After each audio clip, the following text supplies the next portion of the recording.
Can I have everyone to remain seated, please? Go to the seats, please.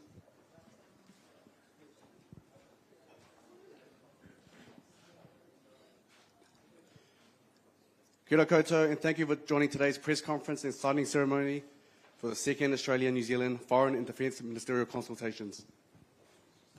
Today we have the Right Honourable Winston Peters,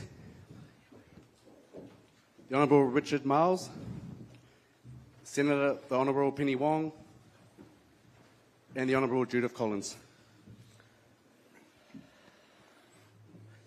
Deputy Prime Minister, the Honourable Winston Peters, I will pass it on to you for your opening remarks, to be followed by the Senator, the Honourable Penny Wong, Australian Minister for Foreign Affairs, the Honourable Richard Marles, Deputy Prime Minister of Australia and Minister of Defence, and the Honourable Judith Collins, Minister of Defence, for their opening remarks. Well, it's my pleasure to welcome the Australian Deputy Prime Minister and Minister for Defence, and also the Senator, the Honourable Penny Wong, Minister of Foreign Affairs, to the New Zealand, Australia or Australia-New Zealand Ministerial Consultations, or as we know in the bureaucracy, ANZMIN. The closeness of our nations has never been more important to safeguard our national interests and chart a course towards a more peaceful, stable and prosperous world. To achieve this, we recognise that our foreign policy, security and defence interests are deeply intertwined and warrant being pursued in a strategically integrated way. For New Zealand, Australia is our closest partner, friend and our only formal ally. Together with our Australian colleagues, we are pleased to have set out here today our ambitions for our Trans-Tasman partnership. And so it's my pleasure to introduce to you now the Minister for Foreign Affairs for Australia, the Honourable Penny Wong. Thank you very much, Deputy Prime Minister. Can I thank you and Minister Collins for your warm welcome and your hospitality at our second ANZMIN meeting in such beautiful surroundings. It's been a very constructive, positive, productive meeting, as you would expect, between friends, between family. We have a uniquely close relationship, and we do meet at a time where the sort of integration in our work together that the Deputy Prime Minister spoke about is just so important. We are in a permanent state of contest in our region. That is the reality. And the Deputy Prime Minister of New Zealand has described the importance of being a participant and not a spectator in that. Working together, that's what we are seeking to do, to be participants in the reshaping of our region in pursuit of the same objectives, which are peace, security, stability and prosperity in our region. Examples of the work we are doing together to date, and I thank the Deputy Prime Minister for that. We're working together in Tuvalu's Coastal Adaptation Program. We're working together on the Pacific Humanitarian Warehousing Program. We're both contributing to Weather Ready Pacific, to provide crucial early warning systems for severe weather events. We're working together to support connectivity in the region through the Pacific Connect cable together with the US and Japan, as well as our work together in oceans and fisheries. We are stronger together when we work with each other in support of the region, when we work with our Pacific neighbours, and New Zealand has a particular and an important role in the Pacific, and we recognise and respect that and are grateful for their cooperation. So thank you to the Deputy Prime Minister, thank you to Minister Collins. We look forward to building on this work between now and our next meeting. Right, well, thank you, Penny and Winston and Judith. It's been a real pleasure to be here in New Zealand, and we very much appreciate your hospitality for what is the second ANZMIN this year, which makes 2024 a significant year in the context of Australia-New Zealand relations. In a moment, Judith and I will be signing the joint statement on closer defence relations. And it reflects a program that between Judith and myself we have been implementing to see our two defence forces become much more integrated. We now have deputy commanders in our respective operational commands. This is transformative in terms of how we plan our defence deployments. As a result, we've seen this year Australia and New Zealand cooperate in terms of maritime cooperative activities. We saw New Zealand participate in significant force at exercise Pitch Black in Darwin earlier in the year, the major Air Force exercise that we do in Australia, and one of the major Air Force exercises that occurs within the world. Next year, we will see New Zealand's largest presence at exercise Talisman Sabre, which is the signature exercise that Australia engages in. We're looking at ways in which we can do more within the Pacific, and 2 months ago Judith hosted a very successful South Pacific Defence Ministers meeting here in Auckland, and as part of that our two countries have worked together on the establishment of the Pacific Response Group, which is making a real difference in terms of coordinating the defence forces of the Pacific, and particularly in responding to humanitarian and disaster relief events. We're looking at ways in which we can explore procurement together. And the joint declaration that we're about to sign will provide ambition for these objectives going forward, so that our two defence forces will plan together, procure together and operate together in a much more significant way. In 2024, this is building ANZAC, quite literally. And it is the way that we ensure that the money that we spend on defence has the biggest impact. It is about how much we spend, but it's about the quality of that spend as well, and working together maximises that. As Penny said, we live in a difficult world. We live in a world where the strategic landscape is as complex as it has been since the end of the Second World War. We are seeing the rules-based order, which is very much in the interests of Australia but also of New Zealand, being placed under significant pressure in places like Eastern Europe but throughout the Indo-Pacific as well. And in this moment, it is absolutely critical that we are doubling down on our closest relationships, and in respect of New Zealand, what that means is that we are doubling down on family. Well, thank you very much, and I'm so delighted, along with Winston, to have Penny and Richard here with us today. Our relationship with Australia goes back a very long way. I like to sometimes remind people we were once a colony of New South Wales, which was pretty staggering, but neither I nor Winston were there at the time. Having said that, we do go back a long way when it comes to defence, whether it was in World War I with the ANZAC forces, but all the way through we have been together as much as we possibly can. And our defence alliance with Australia goes back to 1952 with the ANZUS alliance post-World War II. And that strength that we have together is continuing to grow, and is particularly important now, as has been noted. The world is not a happy place. Our Pacific is not free of conflict and tension and stress and strategic manoeuvring, and we have to play our part not only to protect and look after ourselves, but also our Pacific neighbours and the Southeast Asian area. We are so much better when we are working together, and that's why earlier this year when Richard and I met and decided that we should have something like an ANZAC force, that is exactly what we've been doing this year, making that a reality, much more interoperability. We already have a very long relationship with our service people, with each other, between Australia and New Zealand, but we're taking it further, and that is because we have shared interests. We have shared interests, but we also have liberal democratic values, and we value very much the same things, like the rule of law, like freedom of expression. These are the sorts of things that we consider very important. We're also aware that the Pacific is becoming increasingly difficult when it comes to the international rules-based order and stresses on that, and we need to be able to work together. So that's why Richard and I are going to be signing our statement of closer, updated statement of closer defence relations, and then putting it in practice, because all the things we've promised each other this year we have delivered on together. So we're feeling very happy about that. It's good to have family that you can count on. Right, it's question time.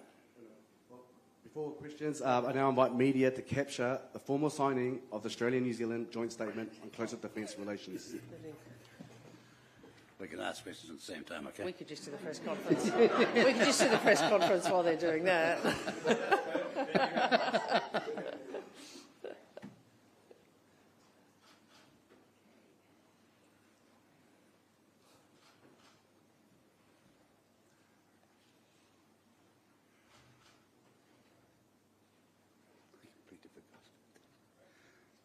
No, thanks, no, that's all right.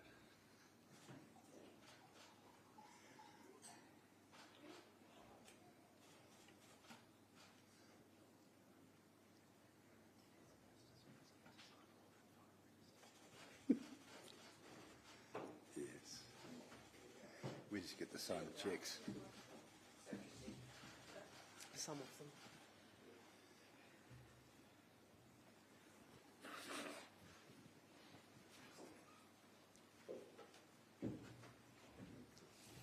All ministers will now take questions from the media. First of all, for foreign ministers, Lisa Raker from Free News. Since you first met, things have globally deteriorated in terms of stability. Israel, Gaza, Ukraine, Syria.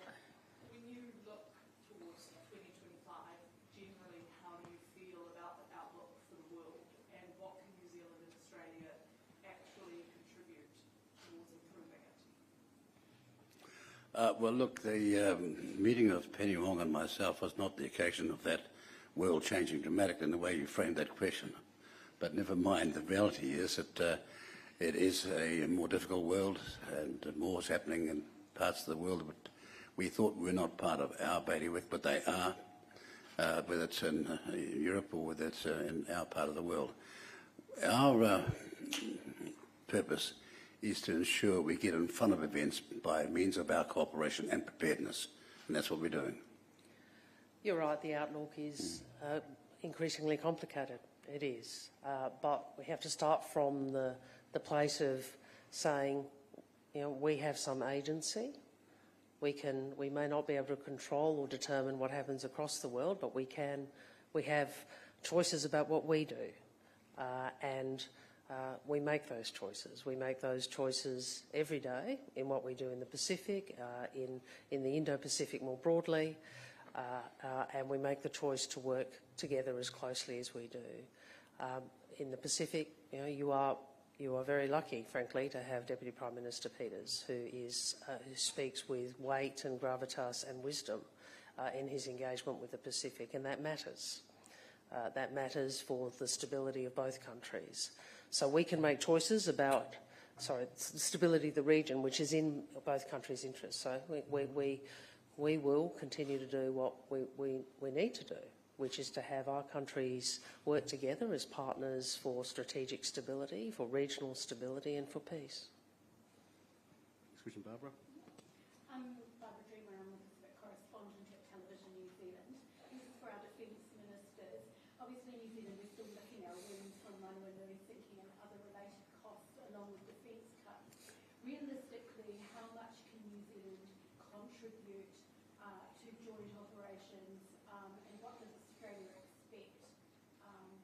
Did you impart some bad news today, Ms Collins, to Australia? What about costs and No, I'm not imparting any such bad news. No, I think it's very important that we understand that we're not licking our wounds, not at all. In fact, our Royal New Zealand Navy has absolutely stepped up, done the right thing, and been incredibly honest and transparent about what was a very difficult situation.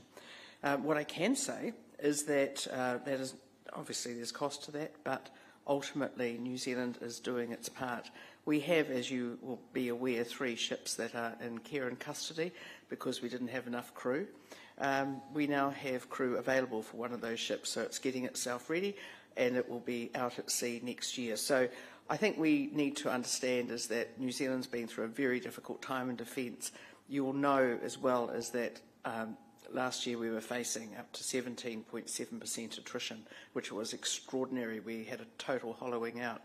That has been reversed. We are down to about 7.2% attrition. and we have more people wanting to join Defence than what we've got the capability of training and getting them into places. So, look, we're in a far better situation than we were. As you all know, we're undergoing the process of the Defence Capability Plan, or DCP, and it's quite a long process because this world has changed this last year, and we're trying to make sure that we have something that is credible. But everything that we're doing, we're looking to see how we can be more interoperable with Australia. That is our only formal ally, but also our closest friend and family member, and we have to be very realistic about it. We need to work together. So I don't think we've got any bad news. I think what we're doing is we're working very much towards the positive. So anyway, I'll pass over to you, Richard. We deeply value the New Zealand Defence Force, as we deeply value New Zealand, and we deeply value our relationship with New Zealand. In the last 12 months, what we've seen is the first joint sale of our two navies in many, many years. That's a really important step forward.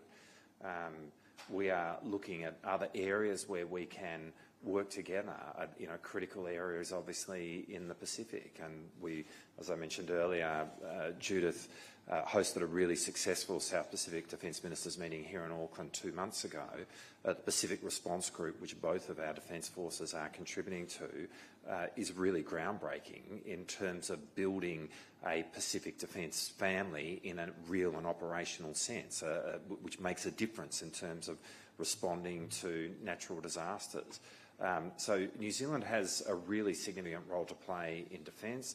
The New Zealand Defence Force, there are huge, obviously, personal links which exist between our two defence forces. So our two at that level, there's a huge value which is placed upon the relationship and the contribution that the NZDF can make. And we're really excited about, as we look forward to that relationship being more integrated, being closer, being more ANZAC.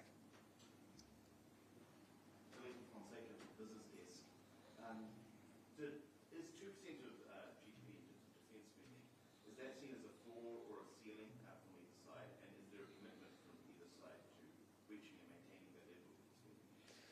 Well, I mean, people often focus on that particular metric.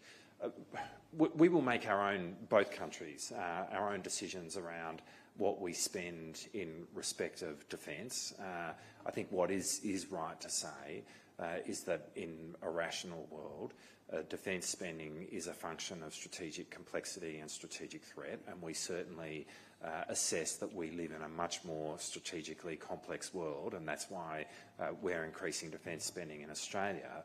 But as important as the amount is the quality of the spend.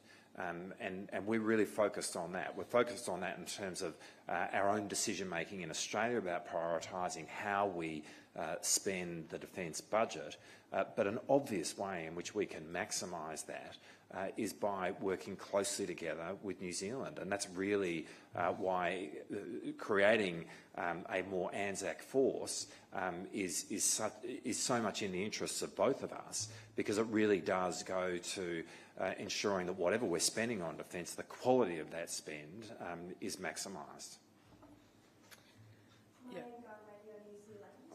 For the Australian ministers, the Labor Party here have declared it wouldn't join AUKUS in any capacity.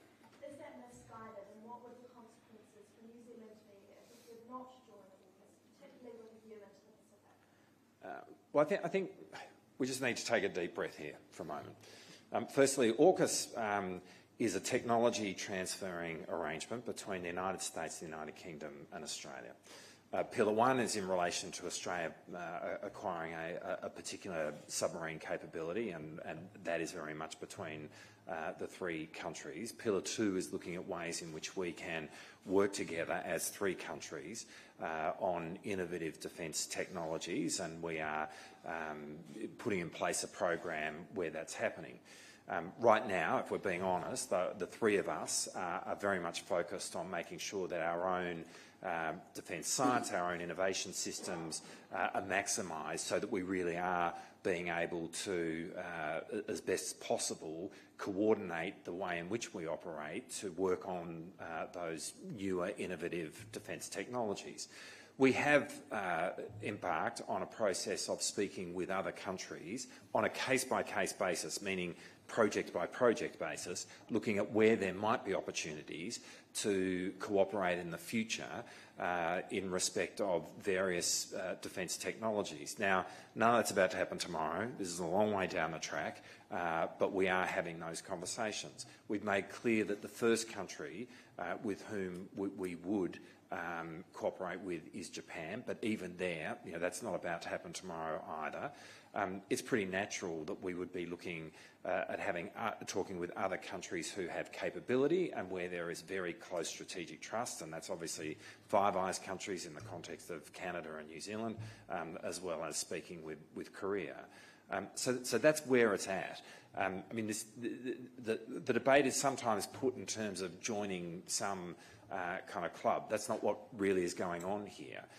In terms of AUKUS Pillar 2, we're talking about in the future and a fair way down the track whether there is the possibility to cooperate on specific technology projects. Yes, we're exploring that. It's early days. It's not more than that. Perhaps I can respond to the underlying question, which is, how do we respond? How does any country respond to the strategic circumstances that we are all describing, which are more difficult for both of our countries? And each country makes its own sovereign decisions about how to deal with that. We've made a set of decisions, including in relation to AUKUS, but more generally about how we want to contribute to regional stability, how we want to contribute to peace. I've seen some comments about containment, and what I'd say to you is, no, we don't engage in this because for that objective. We engage in this in these decisions always for the purpose of seeking greater regional stability in circumstances where we see more contest and more competition. We do it because we want to see a region where international law, including in relation to the law of the sea and in the South China Sea, is respected. We do this because we want to see a region where no country is dominant and no country is dominated, where all of us can make our sovereign choices to agree and to disagree. And New Zealand is a partner in that in many ways and a friend. Can I just say, look, yesterday we had the privilege of going 2.5 hours by road north of Noumea to a place called Bure, where there's a cemetery which is a tribute to them and ourselves of our soldiers and airmen who died and were taken there for treatment, but nevertheless they died and are buried there. It's a very, very salutary lesson to be walking there and seeing how many young New Zealanders who are there buried, and to remember in the famous poem I done, ask not for whom the bell tolls, it tolls for thee. They went to war because we weren't prepared in the first place. Our job is to ensure that we have the military preparation so that war is not an option for others.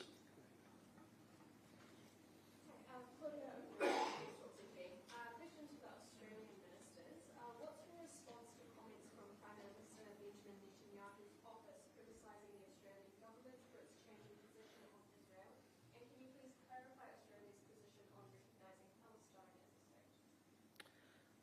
Well, first, Australia supports and has historically been a friend of Israel, and Australia supports a two-state solution. We have been clear that we want to see the cycle of violence that we are all witnessing end. We want to contribute in the ways we can with partners to peace and towards a two-state solution. We've been clear that Palestinian civilians cannot continue to pay the price of defeating Hamas.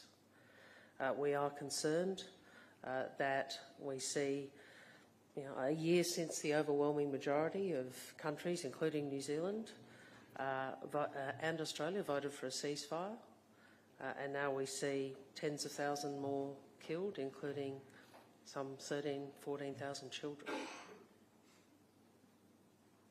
Reflect on that for a moment. So, we see a two-state solution as the only way to assure peace and security for Israelis and Palestinians alike. In relation to recognition, what I have said is that we see recognition as a potential contributor to a process of peace, and that the international community does need to be part of that.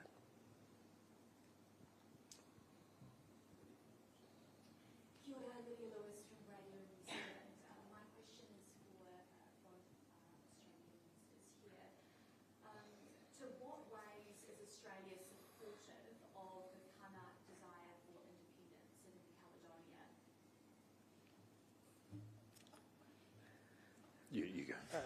Well, can I first acknowledge and thank Winston for his, I think he, as he indicated, he's recently been in New Caledonia.